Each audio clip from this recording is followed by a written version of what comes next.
Well, I can't believe this day's finally come, but I mean, I've been meaning to post a video like this for a while.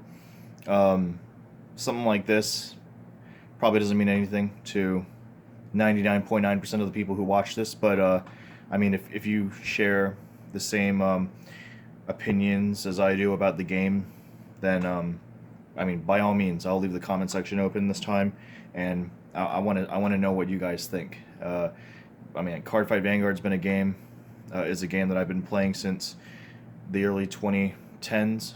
Uh, I escaped Yu-Gi-Oh to play this game. It definitely saved me a lot of money since I didn't have to use an extra deck and whatnot. And I thought it'd be refreshing to play uh, another Japanese TCG that just revolved around the main deck. And the game really got me with the art. And you know what? I just figured I'd give it a go, and I was immediately hooked. I got friends of mine hooked on the game. More friends got theirs, and we formed a small community, and it got bigger and bigger. Everything was fantastic. Um, the identity of all the clans and whatnot, and how they were all unique. You had like zombies and pirates on one end, and then mermaids on another, and lollies. And then you had like dragons and knights and robots and all sorts of stuff.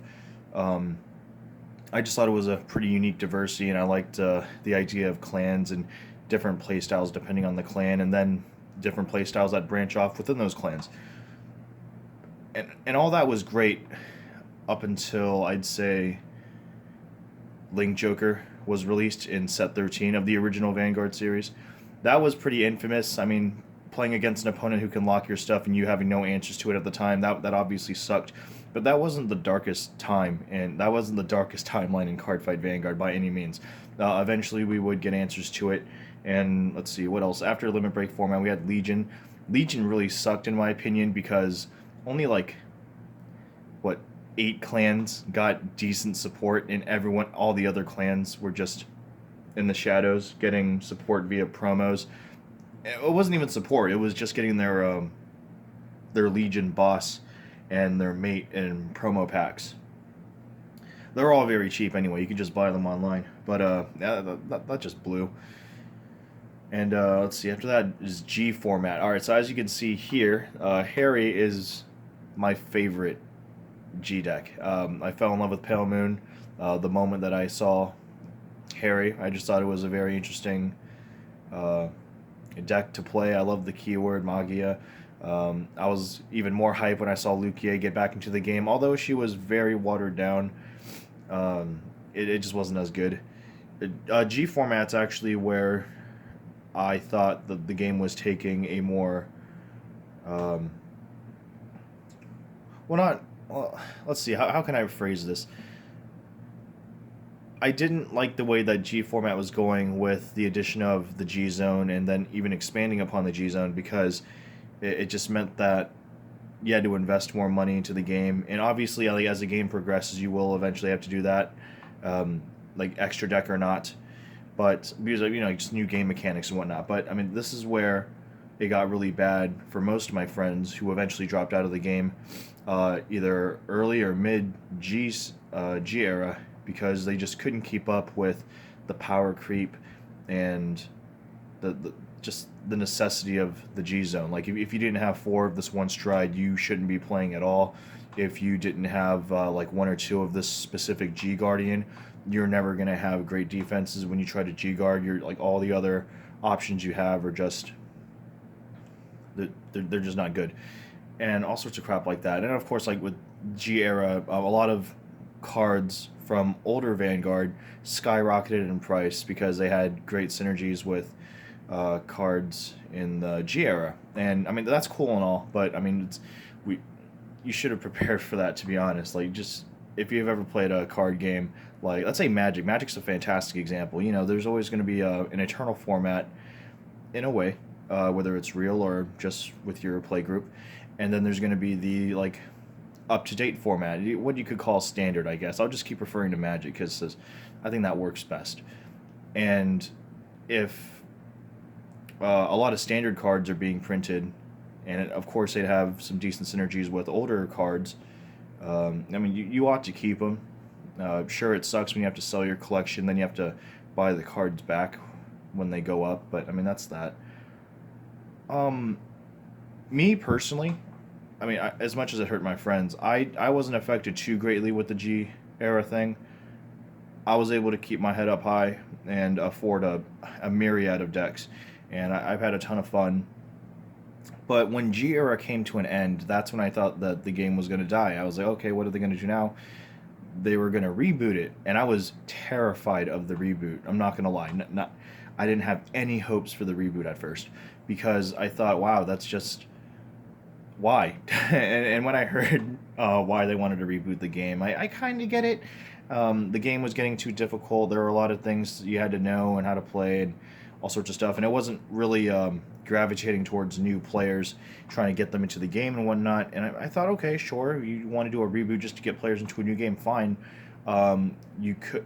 I was thinking they could have put it into like its own separate format, but then I thought, how dumb would that be that you had to make a new format just for new players? And then if they became professionals, would they stick to that? Of course not. So the reboot happened, and honestly, I personally was not a big fan. Like the 3.5 years or so that the reboot was going on, I really didn't care. I did purchase a Silverthorn deck via pre-order for standard, for V standard. I should specify, as it will come up later. I got it for like $100. The deck was super cheap, and then it skyrocketed to like $300 US because the deck started topping, and eventually I hit by a ban. And I only did it because personally, Pale Moon is probably my favorite clan outside of fighting against Bermuda, and Lukier was a card that was very close to me, and like my brother and my friends and all that, like we all kind of banded together to help me make this one deck. It was a Pale Moon deck. It was during the BTO7 Rampage of the Beast King, and that type of deck, it stuck with me because that deck represented, or was basically like a community coming together, helping someone make a deck. It's almost like a dream come true, really, and that's why the card just really stuck with me. So that's why I made that deck. Really, that's the only reason why. So after the reboot, or no, rather during the reboot, I've been hearing a lot of concerns about power creep in Vanguard again. There were ban lists, but the ban lists really weren't all too serious unless you were playing the meta deck, in which case Bushiroad will just completely fuck it up. I'll swear, because I'll never get monetized anyway. And I don't know, it just never really stuck with me. I thought it was a pretty bad game design choice to give, not only completely revamp original cards, but like still uses the name, like the original name. They've done that before in G era with very few cards. Why, I'm not sure. I thought that was pretty interesting. But like them doing it again for the reboot, I don't know. To me, it just kind of gave like a big middle finger to what Vanguard used to be. Like here we go. Like for example, Ezel, OG Ezel, in my opinion, just completely flops. You pay 2 mana to play the top card of your deck. If it was a trigger, of course it's gonna suck. And his effect was very mediocre. Even in my opinion, even at the time, just getting 1K for all your rear guards was kind of meh. I mean, it wasn't until BTO9 when he got his cross ride that the deck really was a threat, because I mean they had means of unflipping cards in the damage zone, pumping up a board, giving columns 10K, and back in the day that was a pretty big deal. But it was a much simpler time back then. Meanwhile, Ezel and stuff like now, like there is a whole bunch of controversy because it can superior ride and you can kill your opponent while they're at grade 1. If you're playing premium, the only format I recommend you play, don't play any other format.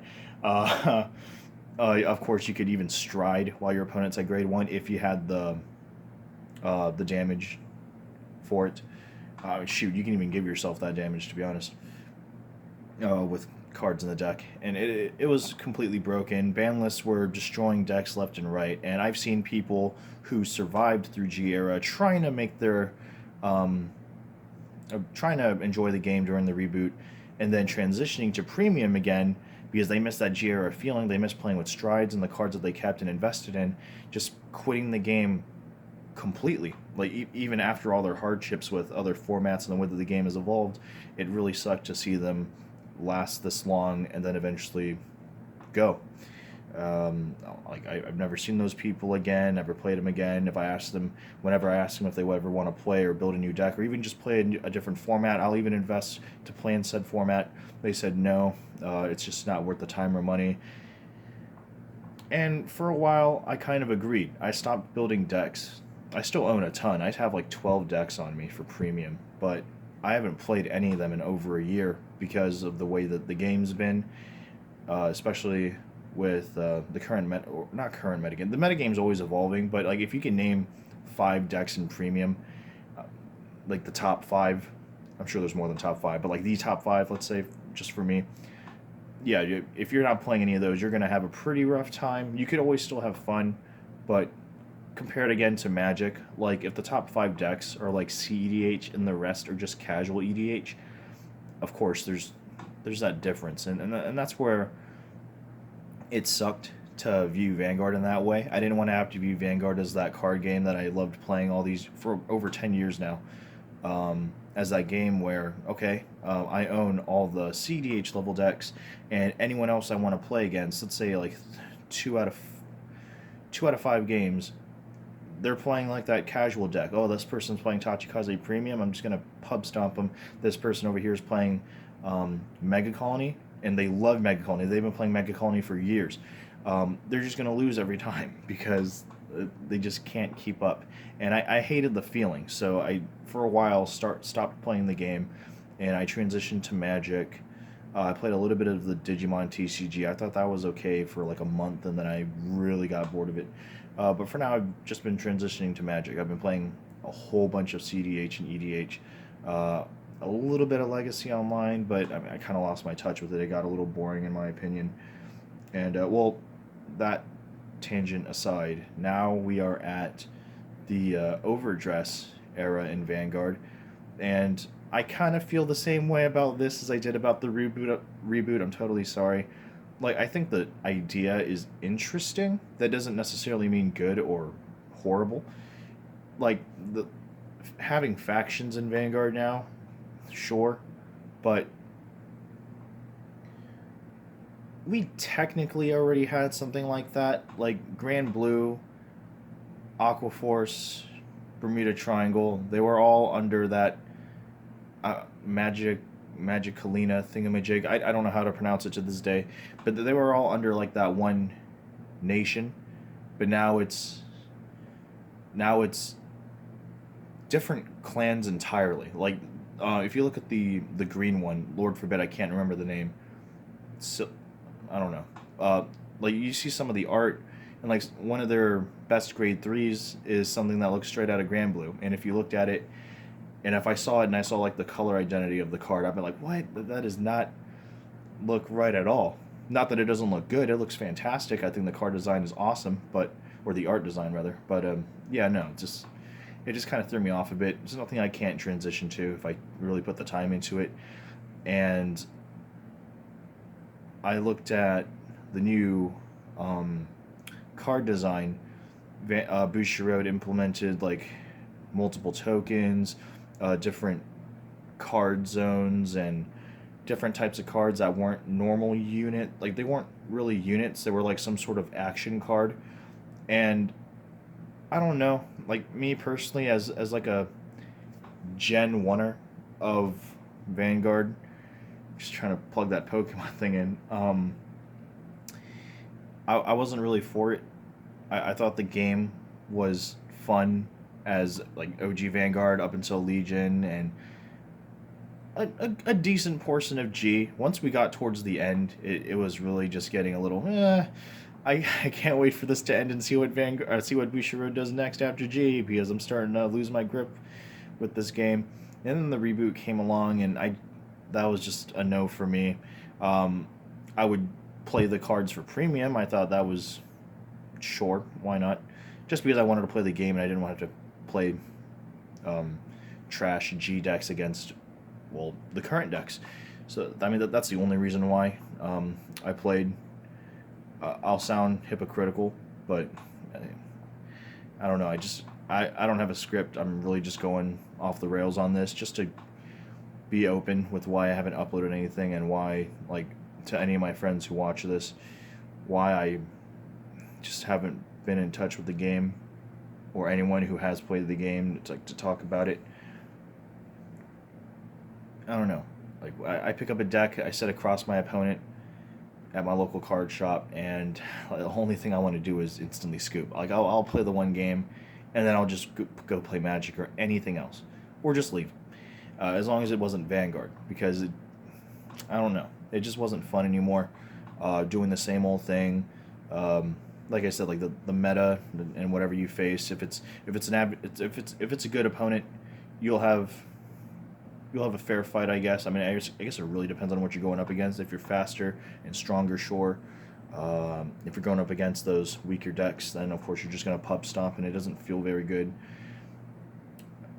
And yeah, that's pretty much where I stand with Vanguard. This video could have been so much shorter if I wrote a script and got really precise. But yeah, I mean, just the way that the game's evolved and changed rapidly over the course of these last few years and up to the present, I just don't know what path Bushiroad really wants to take with this game. I'm sure it's thriving. I haven't been paying attention, really, but to me, it just doesn't sit well as Vanguard that I know. And like, if I was in a time capsule and I woke up 10 years later to find out what Vanguard was, yeah, this isn't a card game I want to play. Not to mention Bushiroad just having a horrible time designing cards the last few years. It's just appalling. Applying the same skills to every other unit and every clan is just so boring, and it's very unoriginal. You could say that they did that in OG Vanguard, but that was so few in between. Like, if you wanted 10k and a crit and an extra drive check and restand, there were many hoops that respective clans had to jump through. But nowadays, I don't know, you have a card in DI, Kagero, Bermuda Triangle, and Neo Nectar, totally different clans, but by all means, and every single clan has at least one unit that gives an extra drive check, restand, extra crit, damage denial, trigger denial, and I don't know, draw 5 cards, something along those parameters, and it's just really boring to me. Anyway, I'm just gonna shut up. Let me know what you guys thought about this video, and what are your opinions on the game? Where do you stand? Is it still fun to you? Is there something that I'm just not seeing? Maybe I should just give it some more time, but who knows? That's the end of this video. See you guys next time. Bye.